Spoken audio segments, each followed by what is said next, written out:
یہ جو گفتگو جاری ہے نا اس حوالے سے کہ محسوسات کا جو پیک پہ حص ہے وہ بصارت ہے، تو اس کے حوالے سے بڑی بے نیازی سے ارشاد آپ نے سنا ہی ہے کہ لا تدرکہ الابصار، کہ بصارتیں اس کا ادراک نہیں کر سکتی.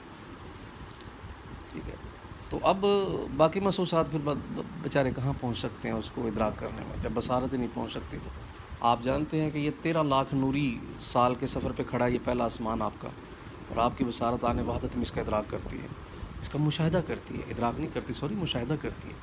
ٹھیک ہے، یہ آپ کی بصارت کا مقام ہے. ٹھیک ہے، اس کا مطلب یہ ہے کہ یہ جہاں گم ہے آپ کی بصارت میں سارے کے سارے، لیکن وہ محدود نہیں ہو سکتا کیونکہ بصارتیں حد قائم کرتی ہیں، اور جس کی حد قائم ہو وہ محدودیت کے دائرے میں آتا ہے، اور وہ محدودیت کے دائرے میں نہیں آئے گا، اس لیے کہہ دیا کہ بصارتیں عطا نہیں کریں گی، ادراک ہی نہیں کر سکیں گی. عطا تو کرنا دور کی بات ہے، ادراک نہیں کر سکیں گے اس کا، وہاں تک ان کی رسائی نہیں ہے. ٹھیک ہے جی. دوسری چیز رہ جاتی ہے ذریعہ علم جو محسوسات سے ہٹ کے ہے، وہ آپ کا عقل ہے، حواس خمسہ باطنیہ جو ہیں، یعنی معقولات جو ہیں سارے، دربندہ معقولات جس کو کہتے ہیں. وہ معقولات جو ہیں وہ بھی بیسیکلی محسوسات سے ہی روشنی پاتے ہیں، اور پھر ان محسوسات سے روشنی پا کے قوت حکم لگاتے ہیں، یعنی ان کے پاس قوت حکم ہے کہ وہ کسی چیز کو سچا یا جھوٹا کہتے ہیں. یعنی محسوسات سے علم حاصل کرتے ہیں اور پھر اس میں حکم لگا دیتے ہیں. اب ان تک جو پہنچنے والے ذریعے تھے، عقل تک پہنچنے والے، وہ یہ محسوسات تھے، اور محسوسات میں جو اعلیٰ تھا وہ اس سے قاصر ہے اس کے ادراک کرنے سے. اب درجہ تیقن پہ آپ نے لانا ہے باری تعالیٰ کو. درجہ تیقن کے منزل پہ وہ بیٹھنا، اس سے کم بیٹھنا نہیں چاہتا وہ. جی، وہ کہتا ہے کہ آپ کے وجود میں جو حالت یقین ہے کہ میں اس مقام پہ فائز ہونا چاہتا ہوں، لیکن یہ میں بتا دوں کہ تمہاری بصارتیں میرا ادراک نہیں کر سکیں گی. یہ ہے ٹاسک بیسیکلی دیا ہوا. ٹھیک ہے، اس کی جستجو کرنی ہے انسان نے. اب دیکھیں جیسے یہ ہے کہ آپ جانتے ہیں کہ یقین کسی صفت کا نام نہیں ہے. یقین بیسیکلی مجموعہ صفات کے بعد اس موصوف کے حوالے سے جو اپنا فائنل ڈیسیژن یا اس کے حوالے سے کمنٹس ہوتے ہیں اس کو یقین کہتے ہیں. یقین بذات خود اکیلی کوئی صفت نہیں ہے. جی، یقین اکیلی کوئی صفت نہیں. مثال کے طور پر آپ کسی کو کچھ پیسے دیتے ہیں، رقم ذرا خطیر ہوتی ہے، اور ساتھ بیٹھنے والا آپ کو کہتا ہے کہ حضور آپ نے اس بندے کو موٹر سائیکل پر روانہ کر دی ہے، تو ایسے ہی آپ نے کر دیا، تو آپ کہتے ہیں مجھے یقین ہے اس پر. اب پوچھنے والا کہے گا کہ یہ آپ کو آج پہلی بار ملا ہے. اگر وہ یہ سوال کرے گا تو وہ اپنے اس سوال میں جاہل ہوگا، اس لیے کہ یہ سبھی جانتے ہیں کہ یقین کسی صفت کا نام نہیں ہے. ان کا اس کے ساتھ ایک دیرینہ تعلق ہے، اس تعلق میں اس کی ڈفرینٹ صفات سے یہ واقف ہیں. اس کی امانت داری، اس کی دیانت، اس کی شرافت، ٹھیک ہے، اس کا علم، اس کا روزمرہ زندگی کا لائف سٹائل، یہ سارے. تو اب جب ہمیں یہ سمجھ آ گئی کہ یقین بیسیکلی ایک صفات کے مجموعے کے بعد اس ذات کے حوالے سے یا اس موصوف کے حوالے سے جو کومنٹس ہوتے ہیں ان کومنٹس کا نام ہے یقین. تو اب ہمیں یہ پتہ چلتا ہے کہ پھر کیوں انسان کو بتدریج بڑا کیا، کیوں انسان کو ایک تدریج میں لائے، گریجولی اس کی طرف لے کے آئے کہ ٹھیک ہے. باقی جاندار ایسے نہیں ہیں، وہ تو آنے وحدت میں کھڑے ہوتے ہیں اور پھر اپنا زندگی کا سٹائل شروع کر دیتے ہیں، اس لیے کہ وہ معقولات کی طرف لائے ہی نہیں گئے. وہ ایک فطرت کے ایک دائرے کے اندر رکھے گئے ہیں، پھر ان کو زیادہ سے زیادہ جبلت تک کا سفر طے کروایا جاتا ہے اور پھر وہ ختم ہو جاتے ہیں. ٹھیک ہے، یہ انسان ہے کہ جس کو خلقت سے شروع کیا جاتا ہے تو ان کی بھی خلقت، لیکن ان کو اس کا ادراک نہیں دیا. تو اس کو خلقت کے مراحل سے گزار کے، ٹھیک ہے، پھر اس کے بعد تولد کے مراحل سے گزار کے، پھر گریجولی ان کو پہلے فطرت کے اوپر، پھر فطرت سے شعور کے اوپر، پھر شعور سے باقی صفات جو محسوسات کی ہیں ان کے اوپر، پھر اس کے بعد حالت ایمان کے اندر لے جایا جاتا ہے، پھر اس کے بعد صفات عارضہ، صفات لازمہ، یہ ساری کی ساری کا ادراک اس کو بخشا جاتا ہے. پھر اس کے بعد اس کی زندگی کا سارا ایک مقصد اس کے سامنے متعین کیا جاتا ہے، پھر وہ جا کر کے اپنے جو ہے سفر طے کرتا ہے. ان سارے کے سارے اوقات میں پھر وہ جلوہ باری تعالیٰ کا ادراک کرتا ہے، پھر حالت وہ تیقن میں جاتا ہے. ایک اس کا یہ ذریعہ ہے، اور اس ذریعے کو ہی قرآن پروموٹ کرتا ہے.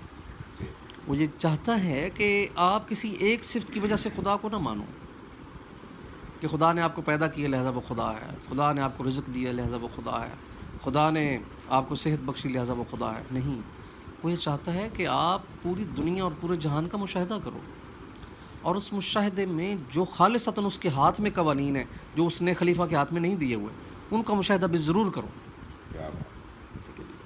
وہ یہ فرماتا ہے بار بار، وہ یہی فرمانا چاہتا ہے کہ اے خلیفہ اپنی طاقت کو بھی دیکھو، ٹھیک ہے، کہ جس میں تم مجھے بھولے ہوئے ہو، اور پھر جو خالص میرے ہاتھ میں قوانین ہیں ان کو بھی پرکھو، اور پھر میرا ادراک لاؤ، اور جب ادراک آئے تو فوراً درکت یکن میں چلے جاؤ تاکہ تم پر مہربانی کر دی جائے۔ ٹھیک ہے، ٹھیک ہے، تو وہ یہ چاہتا ہے، وہ یہ چاہتا ہے خدا رضی اللہ علیہ الکرام حالت تیقن میں بیٹھنا چاہتا ہے۔ تو یقین ایک عقل کا سفر ہے بڑا طویل، ٹھیک ہے، جہان عالم میں ایک عقل کے بڑے طویل سفر کا نام ہے تیقن، ٹھیک ہے۔ اور دوسرا یہ ہے پھر کہ آپ ایک صاحب یقین کو دیکھو، پرکھو، ٹھیک ہے، اور اس کو پرکھنے کے بعد پھر اس کے پیچھے چل پڑو، یہ دوسرا درجہ ہے، ٹھیک ہے۔ وہ رحمان بھی ہے، وہ رحیم بھی ہے، اور اس کو پتہ تھا کہ میں پردوں میں بیٹھ کر کے ان کو یہ ٹاسک تو دے دیا میں نے، لیکن اب ان کے پاس جو سب سے بہترین آلہ علم ہے وہ تو ان کی آنکھیں ہیں، ان کی بصارتیں ہیں۔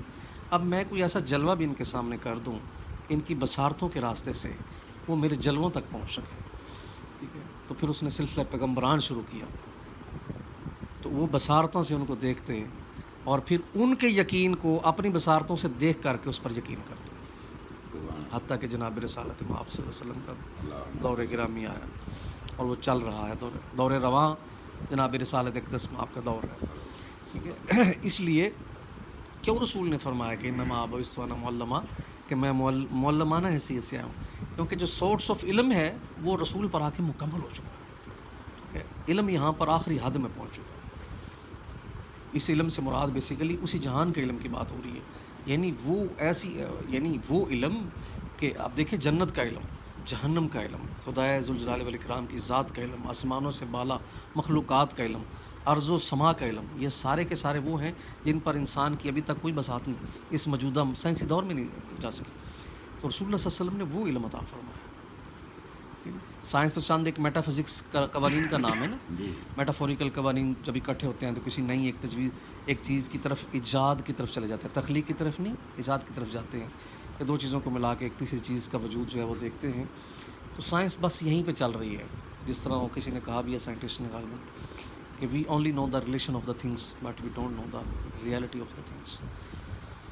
سو خدا ریئلٹی کا خدا ہے، اور ریئلٹی جو ہے وہ تیقن کے بغیر نہیں ہے، ٹھیک ہے۔ آپ کو ریئلٹی کی طرف اگر سفر طے کرنا ہے تو آپ کو یقین کے در پہ پہنچنا پڑے گا، پہلے یقین تک پہنچنا پڑے گا۔ اور یقین کہا جاتا ہے بیسیکلی انسان کی ان کیفیات کو جو اس کے اندر رونما ہو جاتی ہیں، یعنی میرا اگر کسی دوسرے کے اوپر یقین ہے تو وہ بیسیکلی میری وہ کیفیات ہیں جو میری عقل کو محدود کر کے، عقل سے ورا ہو کر کے کچھ کیفیات کا جو ہے وہ قیام ہے میرے عقل کے اندر، یعنی جو عقلی طاقتیں ہیں، جو عقلی بساطیں ہیں، ان بساطوں سے بڑھ کر کے ایک قوت ہے جس کو میں یقین کہتا ہوں، ٹھیک ہے۔ میری عقلی بساط تو یہ کہتی ہے کہ میں اپنی دولت کسی کے ہاتھ میں نہ دوں، یہ میری عقلی بساط کہتی ہے، لیکن میری عقلی بساط سے بڑھ کر کچھ صفات ایسی غلبہ پاتی ہیں میرے عقل کے اوپر، میرا عقل جہاں پر ہاتھ جوڑ کے کھڑا ہو جاتا ہے اور معقولات سے عاجز آ جاتا ہے، اس کو یقین کہتے ہیں، ٹھیک ہے جی۔ یعنی جب معقولات چھوڑ دے وہ، اور معقولات چھوڑ کر کے وہ صدق میں چلا جائے، تکذیب بھی نہ کرے اس کی، یعنی معقولات پیش کرنے سے قاصر ہو جائے اور اس کی تکذیب بھی نہ کر سکے، اس حالت کو یقین کہتے ہیں۔ خدا چاہتے ہیں کہ وہ اس حالت میں آئے آپ کے اندر جلوہ فروز ہو۔ اس کو کہا جاتا ہے نحن اقرب الیہ من حبل الورید، کہ ہماری قربت کا مقام یہ ہے کہ تمہاری حبل ورید سے زیادہ قربت میں ہے، ٹھیک ہے۔ اب ہم نے وہاں تک کیسے پہنچنا ہے؟ حالت تیقن سے، اور بڑا مشکل ٹاسک ہے۔ اس کی موٹی موٹی چند ایک مثالیں صفحہ اول پہ دے دی ہیں۔ ذالک الکتاب لا ریب فیہ، فرسٹ آف آل کہ اس کتاب کو تو انہیں پورا پڑھنا ہے، کیونکہ یہ چیلنج دے رہی ہے. اب کوئی بھی چیز جب دنیا میں چیلنج کرتی ہے تو اس کا مطلب یہ ہوتا ہے کہ اس کو ایک بار پرکھا ضرور جائے. اگر آپ نے ایسی آنکھ بند کر کے اس پہ یقین کر لیا, اس چیلنج کو قبول کر لیا, تو آپ عقل کے اندھے شمار پائیں گے. تو فرسٹ آف آل اللہ چاہتے ہیں کہ اس کتاب کی ریڈنگ ہو تمہارے پاس, تم اس کی قرأت کرو پوری کے پوری. ہدی للمتقین, اور اس کے بعد اس کو کس درجے پر رکھا کتاب کو کہ اس میں کچھ وقتی قوانین نہیں ہیں, کچھ عارضی انسٹیٹیوشنز نہیں ہے, کانسٹیٹیوشن نہیں ہے اس کے اندر. یہ پوری ایک ہدایت ہے صاحبان تقویٰ کے لیے. اب صاحبان تقویٰ کی وہ آگے بیان کر رہے ہیں کہ کون کون سے ہیں وہ صاحبان تقویٰ. الذین یؤمنون بالغیب ویقیمون الصلاۃ ومما رزقناہم ینفقون اولئک علی ھدی من ربہم واولئک ھم المفلحون. اب دیکھیں والذین یؤمنون بما انزل الیک, یہاں سے آگے ضرب چلتے ہیں, ما انزل من قبلک وبالآخرۃ ھم یوقنون.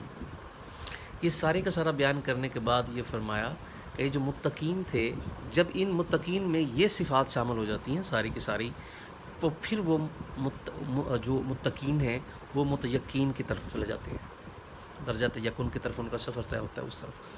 تو اب یہ صفات کا ایک مجموع ہے ڈھیر سارا جو انسان کے اندر شامل ہوتا ہے, تو پھر وہ درجہ تیقن پہ چلا جاتا ہے. تو یہ ساری بات ہے.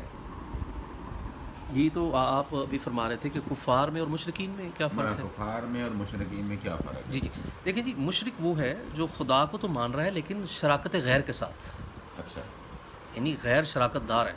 اب جو غیر شراکت دار ہیں وہ کئی اقسام کے, اس میں شجر و حجر بھی ہیں اور اس میں خود وجود انسان بھی ہے. لات, منات, حبل یہ انسانوں کے مجسمے تھے. اس طرح یغوث, یعوق, نصر یہ بھی انسانوں کے مجموعے تھے. اب خدا نے قرآن پاک میں ان بزرگوں اور ان کے مجسموں کو جو مانتے تھے ان کو مشرکین میں گردانا ہے. اب آج کے دور میں بھی اگر راہ خدا میں اگر یہ چیزیں عزت خدا تک رسائی پاتی ہیں کہ جو خدا کو عزت دینی ہے وہ ان کو دے کر کے ہم نے وہاں تک جانا ہے خدا کو, تو یہ بھی شراکت ہے, شراکت فی العزت ہے, اچھا, شراکت فی الوجود ہے. ٹھیک ہے, تو یہ تو شراکت ہو جائے گی. اب مشرک کافر نہیں ہے, کفار تو سرے سے ہی انکار کرتے ہیں نا خدا کا, اچھا, وہ منکرین ہیں. اور کفار بھی دو طرح کے ہیں, اچھا, ایک تو وہ ہے جو وجود خدا کے منکر ہیں, ٹھیک, اور ایک وہ ہے جو حکم خدا کے منکر ہیں. جو حکم خدا کا منکر ہے وہ بھی کافر ہے. اچھا, خدا ذوالجلال والاکرام نے قرآن میں کئی بار مسلمین اور مومنین کے حوالے سے ارشاد فرماتے ہوئے کہ جو میری حدود کی پاسداری نہیں کرتے اور جو حکموں کو اپناتے نہیں ہیں وہ کفار ہیں. تو ڈاکٹر صاحب جو بندہ حکم خدا کا منکر ہے تو وہ کس کیٹیگری میں بروز قیامت فالح؟ دیکھیں, حکم خدا کا منکر جو ہے وہ اپنے آپ کو ایک بڑے سٹیک پہ لے کے گیا ہے, اتنے سٹیک پہ لے گیا ہے کہ اس نے تو صرف ایک ہی چیز لی ہوئی ہے کہ وہ خدا کو مان رہا ہے. اب خدا کو ماننا اس کا حالت تیقن تک نہیں گیا ہوا. خدا کو جو حالت تیقن میں آپ نے مانا ہے نا, پھر محسوسات اس تیقن کو ختم نہیں کر سکتی. وہ حالت تصور میں مان رہا ہے, وہ حالت تصور میں مان رہا ہے خدا کو. ٹھیک ہے, اس نے تصوراتی ایک خدا بنایا ہوا ہے, اس نے تیقناتی خدا بنایا ہی نہیں. اور نہ تو تیقناتی خدا اس کا تھا ہی نہیں, تصوراتی خدا تھا. اب جو اس کے پاس تصوراتی خدا ہے, اگر خدا نہ خواستہ سانس اخیرہ پہ وہ تصور مٹ گیا, بھی غشی طاری ہو جاتی ہے, جنون طاری ہو جاتا ہے. آپ کو پتہ ہے موت میں کئی حالتیں آ جاتی ہیں. اس کا مطلب کیا ہوتا ہے کہ جو تیقن میں چلی گئی ہے چیز وہ کیونکہ معقولات کی تھی نہیں, وہ ختم نہیں ہوگی. اور جو معقولات کی ہیں وہ معقولات کے ختم ہونے کے ساتھ ختم ہو جائے گی. تصور تو بالکل ایک ایسا خیال ہے کہ جو عقل کے ساتھ بندھا ہوا ہے. عقل ختم, تصور ختم. ٹھیک ہے, ٹھیک, جی, وہ ایک روشنی ہے جو سامنے ریفلیکشن پڑ رہی ہے اس وقت تک جب تک عقل روشن ہے. یعنی اس کو تصور کو روشنی ہی عقل دے رہا ہوتا ہے. اور اگر عقل معقوف ہو جائے جی تو پھر تو تصور ختم ہو جاتا ہے. تصور ختم. جی, تصور دیکھیں نا, ایک وہ جو جس کا عقل یا مینٹل ہے بندہ, اس کو اب عقل نہیں رہتا. ٹھیک ہے, وہ ننگا ہے, یعنی اس کو تصور ننگا یا تصور لباس پوشیدہ یہ اس کے لیے ایک برابر ہو جاتا ہے. تو تصور ختم ہو جاتا ہے.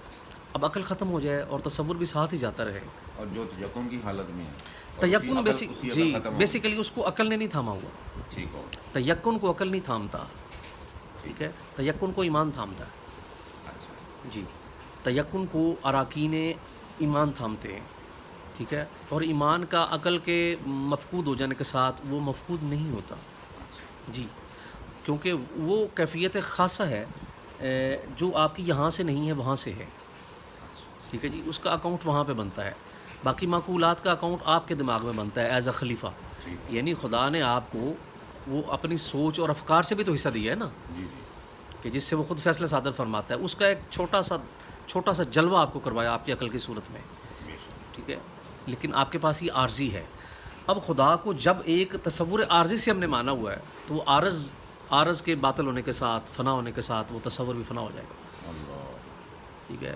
تو بچے گا وہی جو حالت تیقن میں خدا کو لے کے گیا ہوا ہے, کیونکہ یقین بچے گا. یقین کو فنا نہیں ہے, جس کو فنا نہیں ہے اس میں بقا چلی جائے گی. جزاک اللہ ماشاء اللہ.